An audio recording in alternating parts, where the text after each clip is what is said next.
200 পদ্মা সেতু করা সম্ভব, আর ফ্যাসিবাদের বাজেট অনুযায়ী করলেও 92টার উপরে পদ্মা সেতু হওয়া সম্ভব।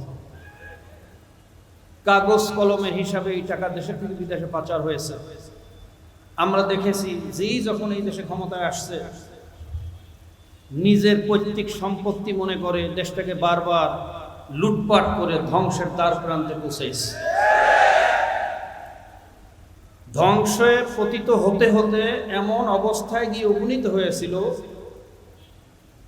আমাদের ডিজিএফআই এর 2টা ফ্লোর নাকি নিয়ন্ত্রণ করত, জাতীয় নিউজে আসছে। এনএসআই এর একটা উইংস পরিচালনা করত। দেশের পক্ষে, মানুষের পক্ষে বা কোনো বিদেশি শক্তির বিরুদ্ধে যদি তাদের কথা যেত, বিশেষ করে ভারতের বিরুদ্ধে কোনো কথা বললে এই ডিজিএফআই এবং এনএসআই এর সহযোগিতায় দিনে দুপুরে রাতের অন্ধকারে তাদেরকে গুম করা হতো, খুন করা হতো, হাত পাও বেঁধে পদ্মা, মেঘনা, যমুনার পদদেশে তাদেরকে নিপাতিত করা হতো, আয়না ঘরে তাদেরকে নিপতিত করা হতো। এমন অবস্থায় চলতেছিল, এমন দেশ বিরোধী চুক্তি হয়েছিল শেষ পর্যন্ত যে আমাদের একটা জায়গা, এই দেশের চতুর্পাশে 3 পাশে ভারত, এক জায়গা খোলা আছে, সেটা হলো বঙ্গোপসাগর। সেখানে আপনারা জানেন 900 একর জমি মোদির বন্ধু আদানিকে লিখিতভাবে 900 একর, অলিখিতভাবে আরো 600 একর, 700 একর, প্রায় এই 1600 একর জমি, যেটাকে বলা হয় বাংলাদেশের মধ্যে ভারতের কেমন যেন একটা খণ্ড, অর্থাৎ বঙ্গোপসাগরটাও ভারতের হাতে তুলে দেওয়া হয়েছিল। আমাদের দেশের যত পণ্য দেখবেন, মোটরসাইকেল দেখবেন ইন্ডিয়া, যত ট্রাক দেখবেন ইন্ডিয়া, যত সিএনজি দেখবেন ইন্ডিয়া, যত পাথর দেখবেন ইন্ডিয়া। মানে দেশটাকে ইন্ডিয়ার একটা করদ রাজ্যে পরিণত করেছিল। আল্লাহ পাকের খাস মেহেরবানি। অনেকেই বলেন এইভাবে যদি চলতে থাকতো, সেই দিন বেশি দিন ছিল না, হয়তো আমরা শুনতাম যে বাংলাদেশের রাজধানী এখন আর ঢাকায় না, বাংলাদেশের রাজধানী হলো দিল্লি। এই কঠিন পরিস্থিতি থেকে আল্লাহ পাক যাদের উসিলায় আমাদেরকে রক্ষা করেছেন, আল্লাহ তাদের মর্তবা জান্নাতের উচ্চ মাকাম দান করুন। আর যাদের ষড়যন্ত্রের কারণে আবার সেই ভারতের কোলে উঠানোর জন্য যারা চেষ্টা করতেছে, আল্লাহ তাদেরকে হয়তো হেদায়েত করুন, নয়তো ধ্বংস করুন। সংগ্রামী বন্ধুগণ, আমি কবির ভাষায় যদি বলি, এই ভ্রান্ত সমাজ সামলাতে হলে হতে হবে সামাজিক। তাই মাটি, মানুষ ও মানচিত্রকে বুঝে নিতে হবে ঠিক। মানুষ কি চায়, জনগণ কি চায়, আমি যদি সেটা না বুঝে জনগণের মতের বিরুদ্ধে আমার শক্তি আছে, শক্তি প্রয়োগ করলাম, আমার অর্থ আছে, অর্থ প্রয়োগ করলাম, আমি প্রভাব বিস্তার করার মাধ্যমে জনগণের উপরে আমার মতবাদ চাপিয়ে দিলাম, কিন্তু মাটি, মানুষ, মানচিত্রের ভাষা বুঝলাম না, তাহলে মনে করবেন এই 25-এর জনগণ পেশি শক্তি আর চাপিয়ে দেওয়ার রাজনীতি গ্রহণ করবে না। বিশেষ করে আমি বিএনপির বন্ধুদেরকে বলবো, সব জিনিসে না বলা বন্ধ করেন। আপনাদের একটা প্রবণতা হয়ে গেছে, জনগণ যেই প্রস্তাবে উঠে আপনারা বলেন না, যা বলেন না। আমরা 5 তারিখের পরে জনগণ দাবি করল যে ফ্যাসিবাদের রেখে যাওয়া শক্তিশালী এবং শেষ চিহ্ন হলো চুপ্পু, এই চুপ্পুকে উৎখাত করতে হবে। আপনারা বললেন না। জনগণ দাবি করল 17 বার কাটাছিড়া করে যেই সংবিধানকে একটা দলীয় টালিখাতায় পরিণত করছে, যেই সংবিধানের উপরে ট্যাগ লাগিয়ে বিগত পতিত সরকার ফ্যাসিবাদ হতে সক্ষম হয়েছে, এই সংবিধানকে পরিবর্তন করতে হবে, সংবিধানের ভিতরে সংস্কার আনতে হবে। আপনারা বললেন না। জনগণ দাবি করল 4,500 উপর ইউনিয়ন, অধিকাংশ ইউনিয়নের চেয়ারম্যান পালাতক, চেয়ারম্যান নাই, মেম্বার নাই, জনগণ দুর্বিষহ জীবন ভোগ করতেছে। ইউনিয়ন সার্টিফিকেট আনতে টিউন অফিসে যেতে হয়, নাগরিক সনদপত্র পাচ্ছে না, জন্ম নিবন্ধন পাচ্ছে না, ওয়ারেস্ট সার্টিফিকেট পাচ্ছে না, আপনারা ট্রেড লাইসেন্স পাচ্ছে না, জনগণ ভুগতেছে। আগে ইউনিয়ন নির্বাচনটা হোক, জনগণকে আগে দুর্বিষহ জীবন থেকে মুক্তি দেন। আপনারা বললেন না। সব জায়গায় না বলতে বলতে আমি মনে করি জনগণ আপনাদেরকে বলবে আপনারাও না। কথা ঠিক না ভাই? ঠিক। এখন 71% জনগণ দাবি তুলেছে পিআর পদ্ধতির নির্বাচন। আপনারা বলতেছেন না, আমি বলতেছি এভাবে নায়ের যদি প্রবণতা বন্ধ না করেন আপনারাও নাই হয়ে যাবেন। যার প্রমাণ ঢাকা ইউনিভার্সিটি দাবি জাবিতে প্রমাণিত হয়েছে। জনগণ আপনাদেরকে লাল কার্ড দেখিয়েছে, হলুদ কার্ড দেখিয়েছে। এখনো যদি জনগণের ভাষা বুঝতে না পারেন, মনে রাখবেন 2001 আর 2025 এক না।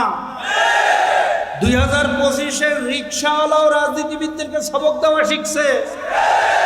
এখন আর 2001-এর সেই বোকা জনগণ বাংলাদেশের জনগণ না। আপনারা সকালে এক কথা বলেন, বিকেলে আরেক কথা বলেন, এক এক নেতা এক এক ধরনের কথা বলেন। এই বিভ্রান্তমূলক কথা বন্ধ করেন, এই দেশটাকে ধ্বংসের হাত থেকে বাঁচান।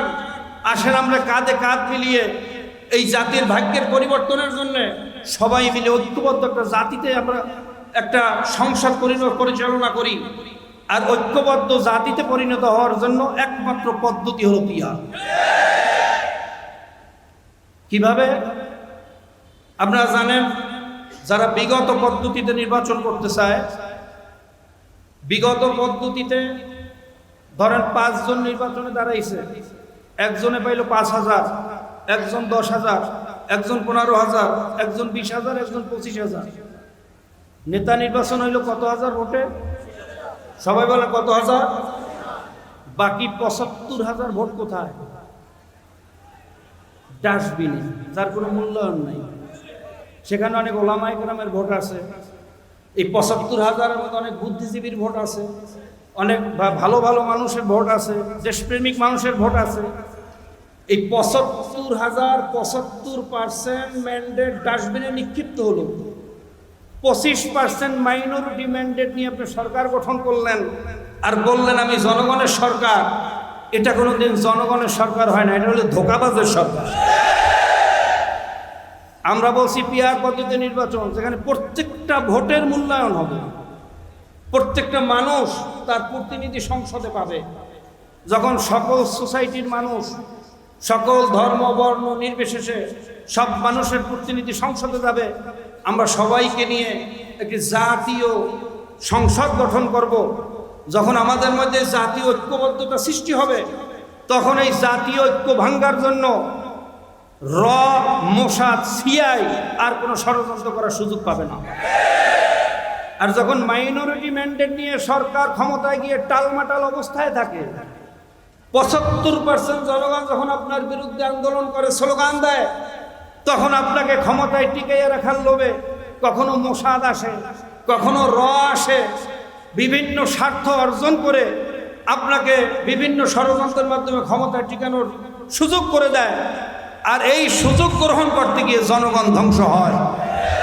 এই ধ্বংসের থেকে দেশকে বাঁচাতে হলে একমাত্র পদ্ধতি হলো পিআর। কাজে আসুন, এতদিন যাই যা না বলছেন, এই ন্যায়ের রাজনীতি বন্ধ করেন। সরারজি উদ্যানে আপনারা দেখেছেন জাতীয় মহাসমাবেশে, সেখানে শুধু ইসলামী আন্দোলন না, সেখানে শুধু ইসলামী দল না, হিন্দু, বৌদ্ধ, খ্রিস্টান সহ দেশপ্রেমিক উল্লেখযোগ্য, বিএনপির বাইরে যারা জাতির নেতৃত্ব দিতেছে এরকম গ্রহণযোগ্য উল্লেখযোগ্য বহু দল সেখানে ছিল। সেখানে সবাই পিআরের দাবি তুলছে, কিন্তু আপনাদের নেতা সালাউদ্দিন সাহেব কি বললেন?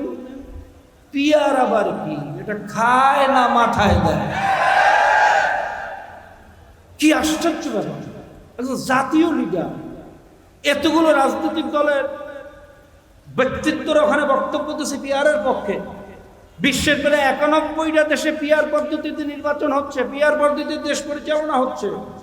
দেশের 71% জনগণ পিআর পদ্ধতিতে নির্বাচন চায়। গতকালকে একটা রিপোর্টে দেখলাম 82% জনগণ চায়।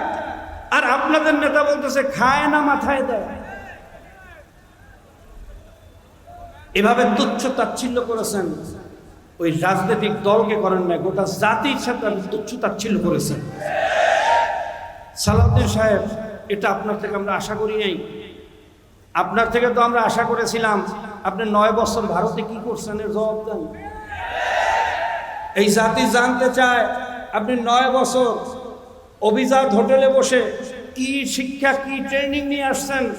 জাতি প্রশ্ন তুলছে, সেই প্রশ্নের জবাব না দিয়ে আপনি বলতেছেন পিআর খায় না মাথায় দেয়।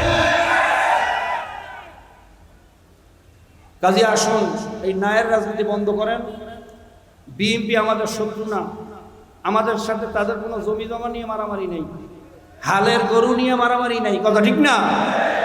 কাজে আসুন, আমরা সবাই ভাই ভাই একত্রিত হয়ে এই দেশটাকে গড়ার জন্য ঐক্যবদ্ধ হই। আর আমরা জাতি যদি ঐক্যবদ্ধ হতে পারি, খোদার কসম খেয়ে বলতে পারি এই বাংলাদেশ হবে পৃথিবীর ভিতরে একটা শ্রেষ্ঠ দেশ। আল্লাহ পাক রব্বুল আলামিন আমাদের সকলকে এই দেশটাকে পৃথিবীর শ্রেষ্ঠ দেশ বানানোর জন্য আত্মনিয়োগ করার, কাজ করার, ঐক্যবদ্ধ হওয়ার তৌফিক দান করুন। এই আশাবাদ ব্যক্ত করে আজকে এই অনুষ্ঠানের আয়োজন যারা করছেন সকলকে আন্তরিক মোবারকবাদ জানিয়ে, এই প্রচণ্ড বৃষ্টিকে উপেক্ষা করে ঝাঁকে ঝাঁকে দেশপ্রেমিক মানুষগুলো এখানে চলে এসেছেন, ইসলাম দেশ ও মানবতার কল্যাণে যারা আত্মনিয়োগ করেছেন, এখানে কষ্ট করে এসেছেন, সকলে দুনিয়া আখিরাতে উভয় জানে কামিয়াবি কামনা করে আলোচনা শেষ করছি। আসসালামু আলাইকুম ওয়া রাহমাতুল্লাহ।